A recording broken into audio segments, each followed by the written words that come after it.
Made in China, this phrase became very famous around the Western world as synonymous with cheap products. But it is disappearing because, in recent years, China has been trying to change the meaning of this expression.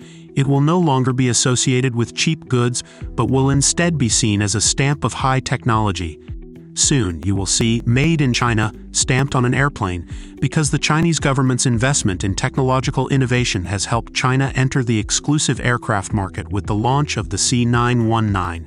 The aircraft, conceived and produced by the state-owned company Commercial Aircraft Corporation of China, known as COMAC, made its first commercial flight in May 2023 and poses a threat to the dominance of Airbus and Boeing in the industry, a duopoly that has existed for years. The secret to COMAC's success may lie within China's own market. According to projections from the International Air Transport Association, the volume of travelers will double in the next 2 decades, with much of this growth coming from the Asia-Pacific region, specifically China, where by 2040, 1 in every 5 civil aircraft will be Chinese. Chinese airlines are receiving government incentives to prioritize domestic aircraft, specifically the C919, making it the main aircraft in China and on its way to taking COMAC on international flights. It is only a matter of time before you are flying in a made-in-China plane. But is it so easy for COMAC to dethrone Airbus and Boeing? Is it enough for COMAC to face these 2 giants only with the domestic market?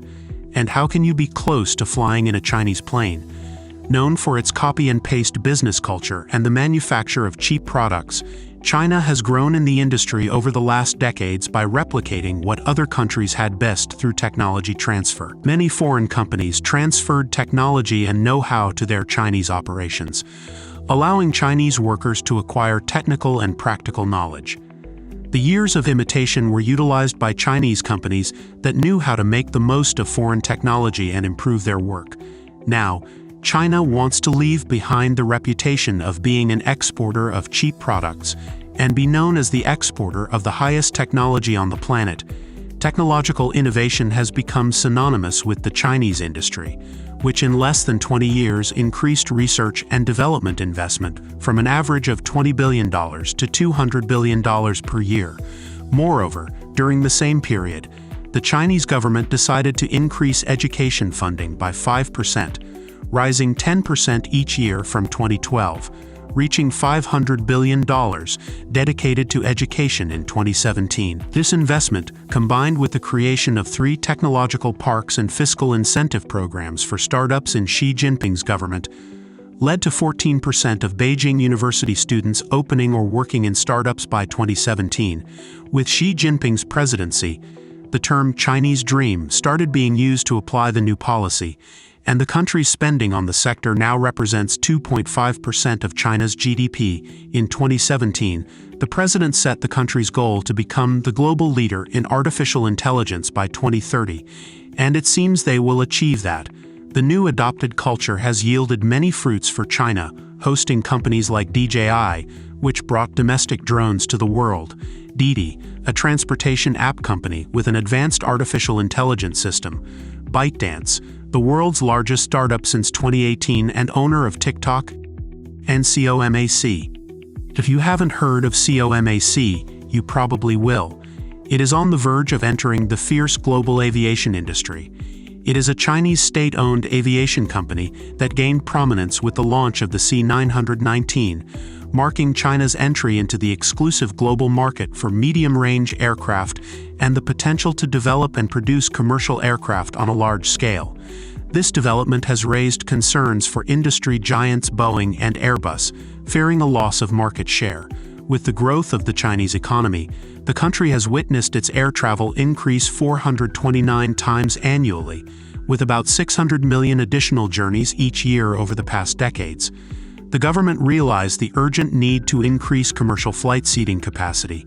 As a strategy, the Chinese government decided on plans to foster the growth of the local aviation industry, with the goal of developing and manufacturing its own commercial planes. 2 plans were adopted: the Medium and Long-Term Development Plan for the civil aviation industry and the Made in China 2025 Plan. As the first step in implementing these plans, in May 2008, the Chinese government merged several aviation companies to create the Commercial Aircraft Corporation of China, globally known as COMAC.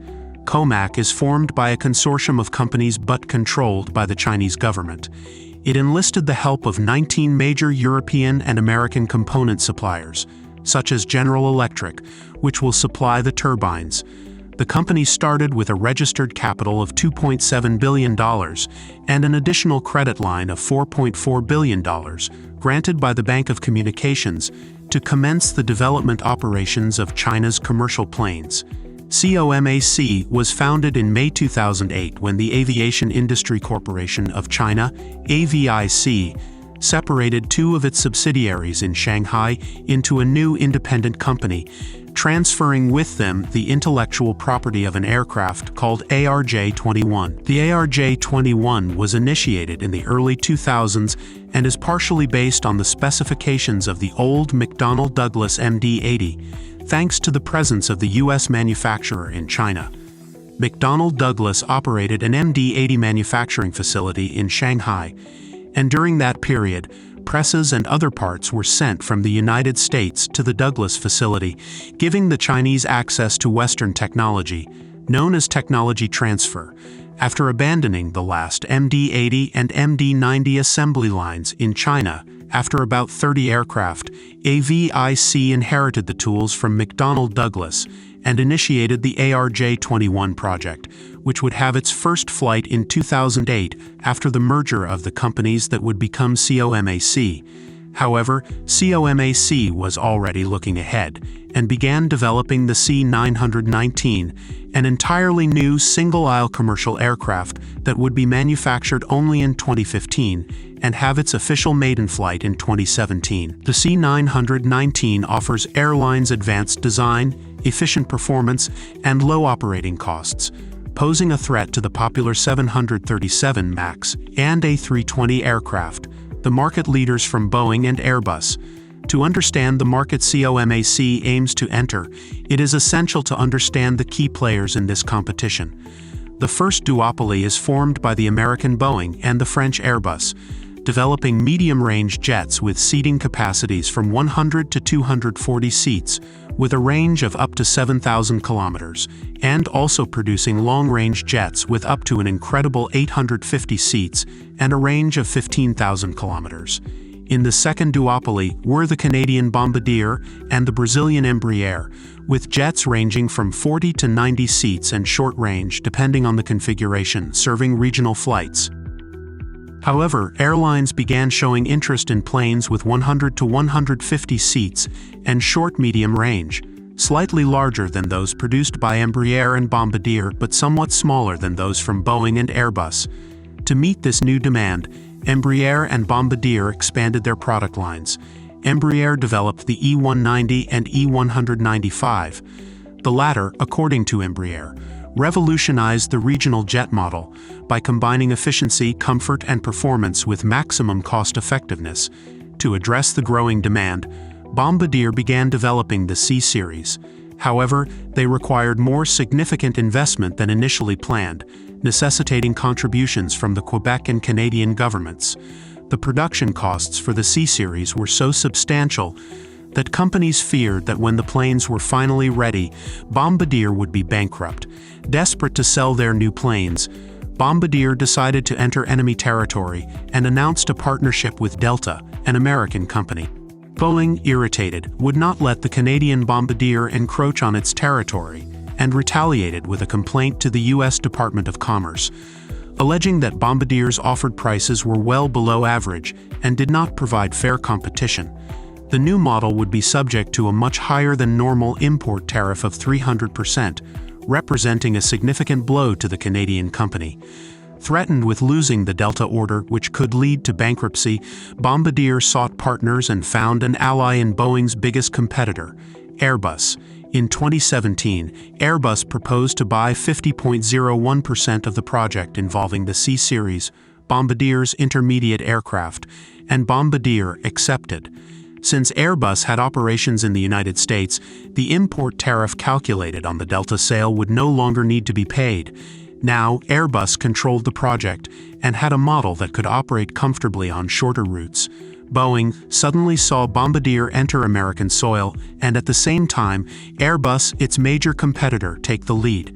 Boeing needed to counterattack. Embraer, dominating 30% of the market for aircraft up to 150 seats with its E-Jets family, could lose its leadership position with the production of the C-Series line, and felt threatened by the new arrangement as much as Boeing did. It was not a big surprise when Boeing and Embraer announced that they were discussing a potential partnership. The negotiations that began in 2018 only reached a result in 2023. After going through crises such as the pandemic, which left aircraft grounded, the agreement was halted and did not materialize. While these four major companies fought each other, COMAC was planning its invasion with the C919. The pandemic led to order cancellations, resulting in a revenue decline for these four giants, creating even more space for COMAC and other competitors. With a range of up to 5,500 kilometers, the C919 primarily threatens the duopoly of Airbus's A320neo and Boeing's 737 MAX. In addition to being an efficient and more environmentally friendly model than its competitors, the C919 also has the advantage of being offered at much lower prices.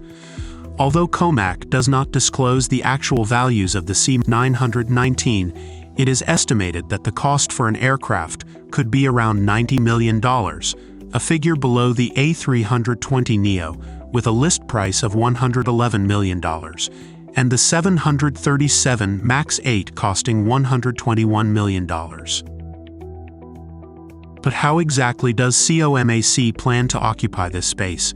It is estimated that in the coming decades, China will lead in the number of daily regional flights. Government policies for the country's aviation sector include expanding regional flights, encouraging domestic airlines to buy smaller, national jets like the C919. Due to this, in the next decade alone, it is estimated that China's passenger kilometers will grow by 4.7%, according to Embraer studies, which also predict that the demand for aircraft with up to 150 seats in China will be the second largest in the world. This marks the beginning of the already announced Chinese domination in the commercial aviation market. With regional aviation on the rise in a country of almost 1.5 billion people and the presence of a domestic aircraft factory, the implementation of foreign planes in China will be challenging. This is precisely how COMAC will carve out its space on a global scale. Aware of this threat, Boeing, Airbus, and Embraer joined forces for the first time, or rather, they definitively separated, as it was more of a kind of ceasefire. In February 2021, the Brazilian Embraer announced to the World Trade Organization the withdrawal of the lawsuit against Canada. The case, initiated in 2017, questioned the subsidies given to its main competitor, Bombardier, by the Canadian government. However, Brazil abandoned the lawsuit, understanding that the market has changed significantly since 2017, especially after the Airbus-Bombardier partnership. Soon after, Airbus and Boeing followed suit. Both announced the withdrawal of the legal disputes they had against each other. The dispute, ongoing since 2004, began when the European Union complained about the amount of subsidies given to Boeing by the US government. After the complaint, the United States retaliated and also filed a case against the European subsidies given to Airbus. However, according to a CNN report, the end of the disputes may also be due to the fear of losing market share to COMAC, which, as of January 2023, had already received 1,200 orders for the C919. Internal policies of the Chinese government, offering credit lines for airlines to purchase domestic planes, are driving this number. By September 2020, 28 Chinese companies had ordered the C919, totaling about 805 orders for Chinese airlines at that time. Officially, COMAC aims to secure its space in the Chinese market. Their expectations are that, with the growth of regional aviation in China, they will become the leading manufacturer of these aircraft in the country. They have the capacity to offer more than 3,000 aircraft in 20 years to meet this demand. If they meet these expectations in 2 decades, COMAC, even without stepping outside China, will become the third largest aircraft manufacturer in the world. surpassing Embraer. The Chinese government has grand plans for this. They hope that by 2025, COMAC will hold 10% of global orders for commercial aircraft, and within a decade, they expect it to represent 1/3 of the orders. For now, with permission to fly only in China, the aircraft already delivered to China Eastern Airlines will be evaluated by COMAC's technical teams and Chinese aviation authorities to be officially declared fully operational. This aims to conquer the international market in the near future and become the first successful non-Western commercial aircraft globally. It seems like it's just a matter of time until we travel on a Chinese plane. For this to happen, or for a Chinese aircraft to be sold to an American airline, for example, a series of requirements and regulations established by U.S. civil aviation, safety and regulatory authorities must be met. But what about you? Despite knowing all these safety procedures, would you fly on one of them? Share your thoughts in the comments and see what people are saying about it. And to understand what the Shark Tank effect is and how it's everything a company wants, check out this video on the screen. For this video, that's it. If you watched this far, leave a like, subscribe to the channel, and share with a friend. A big hug and see you soon. Do you know which business model offers high profit margins, immense scalability, and requires low initial investment? The startup market specializing in software development is the optimal choice to bring together all these advantages. However, the only place where you will truly find a highly scalable service that demands low investment is with Roadmap. Roadmap has global experience providing consulting and developing apps for startups in the United States, Europe, and Latin America, making it by far the best option for new entrepreneurs. If you want to venture into the premier market, contact Roadmap right away through the website www.roadmap.co/home or via email at contact@roadmap.co.